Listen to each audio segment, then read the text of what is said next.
I've got to tell you, I think college football broke contain this week. This transcended sports. The Bill Belichick interview with CBS, his girlfriend, Jordon Hudson. Joshua, I had so many people who do not follow college football asking me what is going on in Chapel Hill.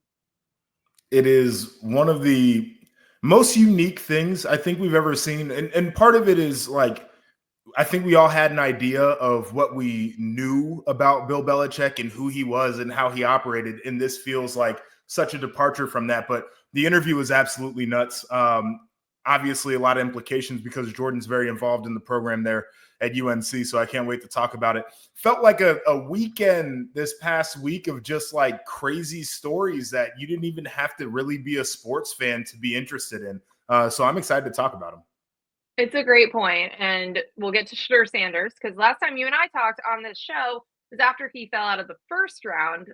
He had to wait 4 more rounds to hear his name called. So we'll wrap that up after we get into Bill Belichick. Also got a great interview with Ryan Day from my time in Columbus visiting with him later in today's show too. So it's a loaded show, but we have to start with Bill Belichick. We have to start with this dynamic, and we'll start by playing probably the most awkward part of the entire interview because this is the part that transcended sports that got a lot of people talking.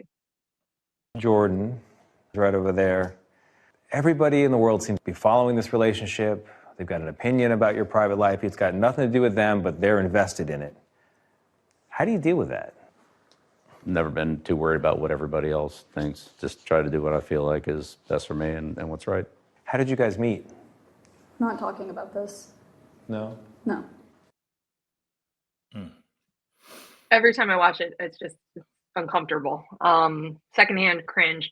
So that happens. That clip, by the way, is part of what CBS put out about this interview. They put out about 8 minutes from this interview, including that. And then, as we soon found out, like Jordon Hudson was interrupting a lot and kind of trying to control where the questions were going. There were reports from I think TMZ and maybe Page 6 also that she like stormed out at one point, delayed the interview as well. And again, this is CBS This Morning. This is a general interest show.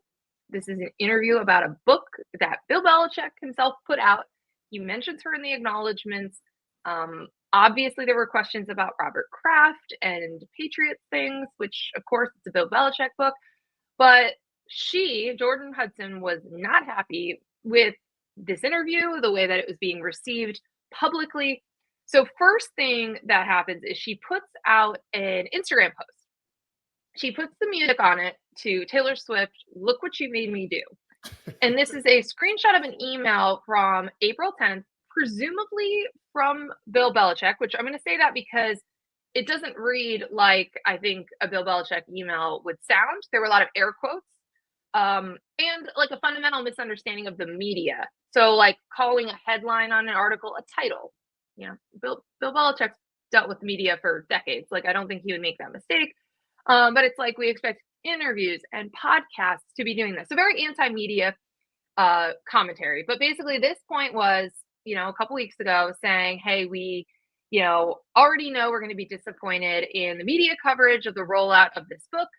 And, promotion around it because people are going to fixate on the salacious things.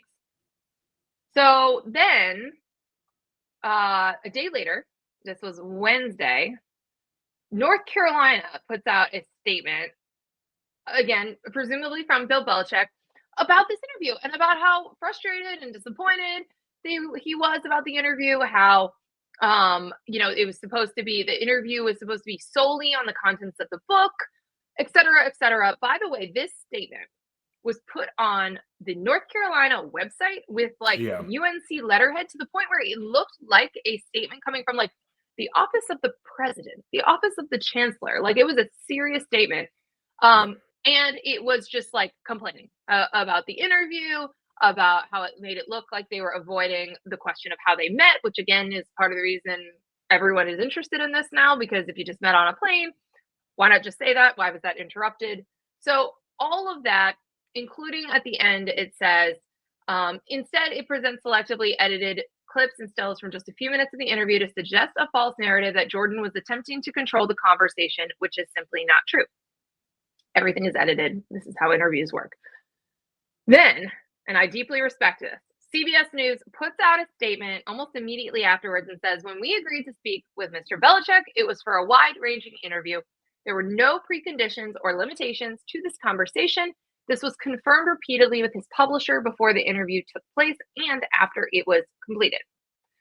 Whew. Okay, so Joshua, a lot of statements, dueling statements, a story that is now like 3 extra days because of what Jordon has done in response.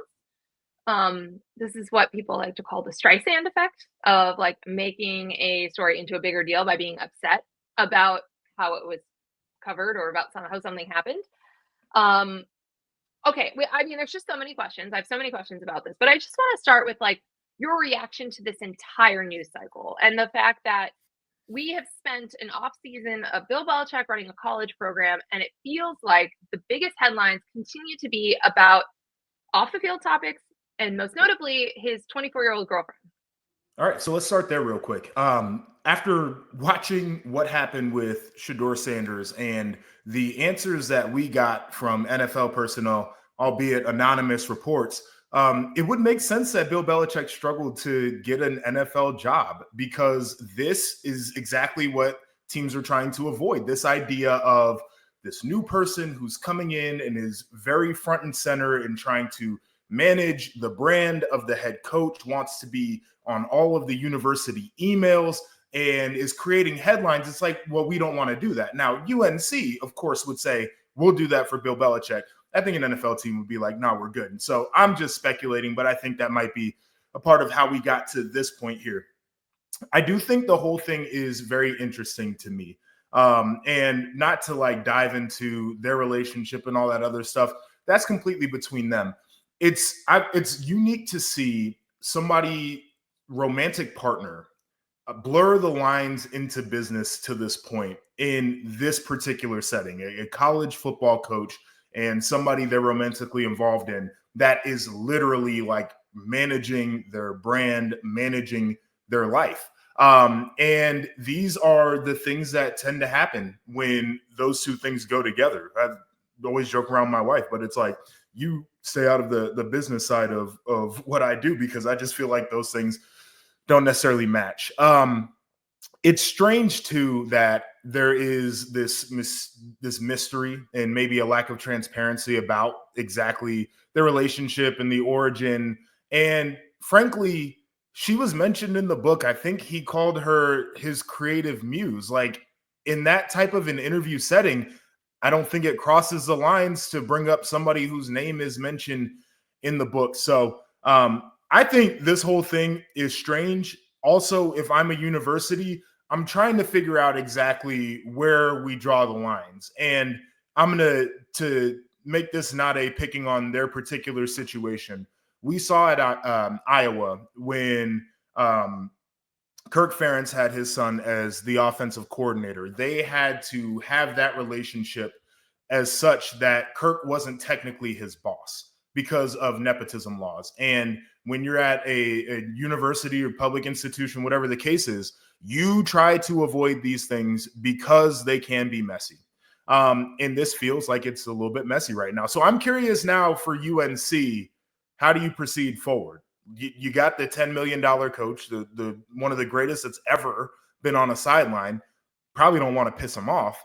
But at the same time, like, this isn't what you got in it for. Like, you didn't want to have to put out statements from the university on behalf of the coach and his girlfriend because they didn't like the way that they were portrayed in an interview about a book.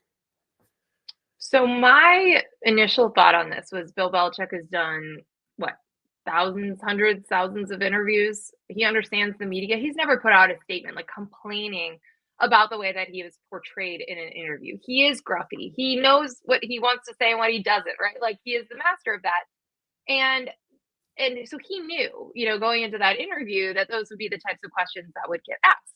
And I think especially going into a general interest show in an interview to promote a book that, like you said, mentions his girlfriend in the acknowledgments, of course, touches on his time with the Patriots. So Robert Kraft questions are going to come up. All of that is totally fair game. That's how this goes. This was not an interview on the Manning cast or a football podcast where you would potentially expect all the questions to be football specific.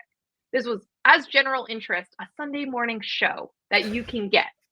And so I also think that from that perspective, they only included that clip of the interruption because it clearly happened a lot. Like, I don't think that was attempting to be a gotcha. It wasn't attempting to paint anyone look bad. But if that was happening constantly and like ruining the interview, I think it's fair that they wanted to give the viewers a taste of that.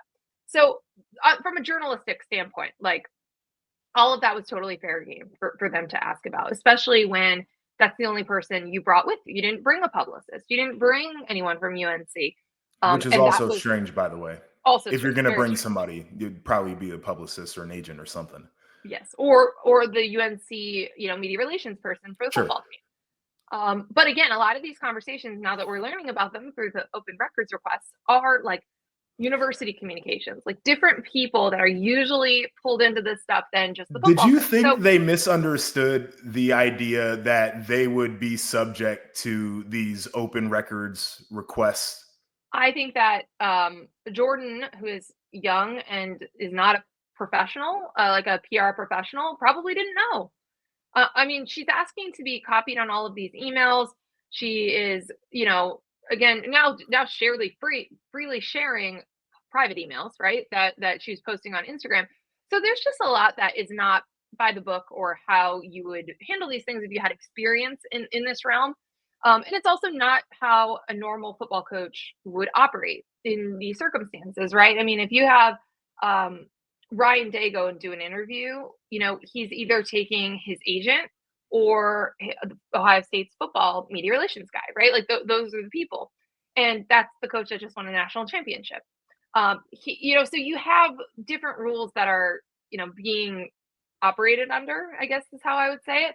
And so that's creating some of these issues. And I think the expectation that like these official UNC social media accounts are going to address these topics, which again is not really how this works. Like with a normal football coach and a normal process, we're not talking about any of this stuff. I also think if you just answer the question and say we met on a plane, we're not even talking about this 5 days later. But it's just the weirdness, the confusion that this creates, and the fact, to your point, that this is not how any of us expected the Bill Belichick era at North Carolina to go. It's not the topics we expected to discuss. And you have to think that the people involved at UNC didn't want this. These are people who, there was already factions, right? Part of the reason that this hire took so long was people had different expectations for where UNC should go on this hire.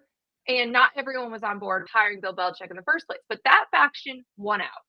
You mentioned he's making $10 million a year. So there's that financial commitment.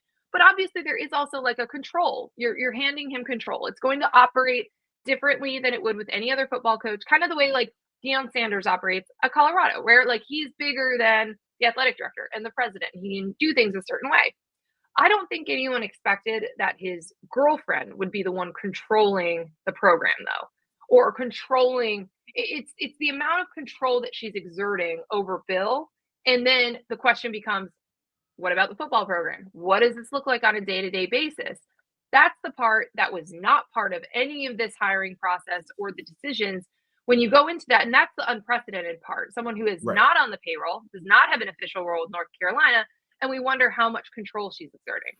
Yeah, I'm curious if this continues. Does it get to a point where, they pull Bill and Jordon into a meeting and they start to draw these lines and they outline exactly what is acceptable and what is something they don't want to see. Like, people kept showing the videos of the spring game and she's, going on and off the field.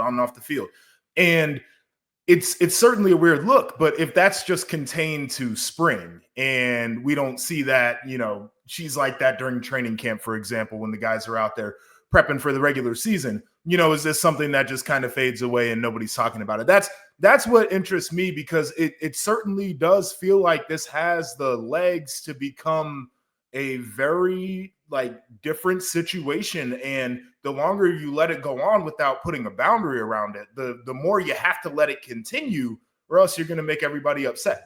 Coach isn't going to be happy. His girlfriend's not going to be happy. coach's son is a defensive coordinator. How does he feel about all of this? Would he be happy if they started putting rules up over his dad or whatever the case is? It's got a lot of layers to it. It does. So again, I don't think this is where we thought the North Carolina offseason would take us. We're not talking about a top 15 recruiting class that they're working on.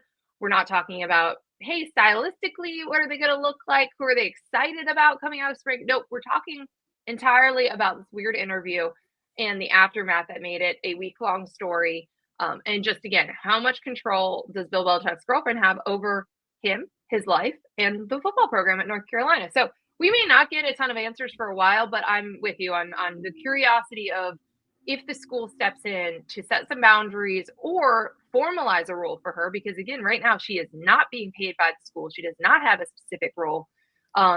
And even when in the statement, Bill Belichick says their personal and professional relationship, we still don't know what that entails. So there, we'll probably have to continue to follow this. I know that if, for a long time it was living on social media and it was kind of like just page the sixth fodder, that we crossed that barrier this week, I think, with this interview and then the aftermath, sharing personal emails on top of, again, other photos and videos from their relationship that she posted that then, turned this into a story. The reason Bill got asked about this is because of how public she's been about their relationship. So that got him doing yoga poses on the beach and whatnot. Right. And to me, that's media literacy. Like, of course, you're going to get asked about stuff like that when you're the one putting it out and sustaining these news cycles. Yeah. The last thing I'll say, and I thought it was a really interesting point that you made, but about formalizing this relationship between her and the university, because the other thing that you get into as well is you've got somebody outside unpaid who is actively working within your football program. Like you just run into weird stuff doing that too. And so this whole thing is just different, right? And I feel like we're living in the world right now, just different, but didn't expect it. Unprecedented, unexpected turns we've taken this offseason in Chapel Hill. Again, unfortunately, we'll have to continue to follow the personal lives of both of these people until we get some answers there about how the football program is being run.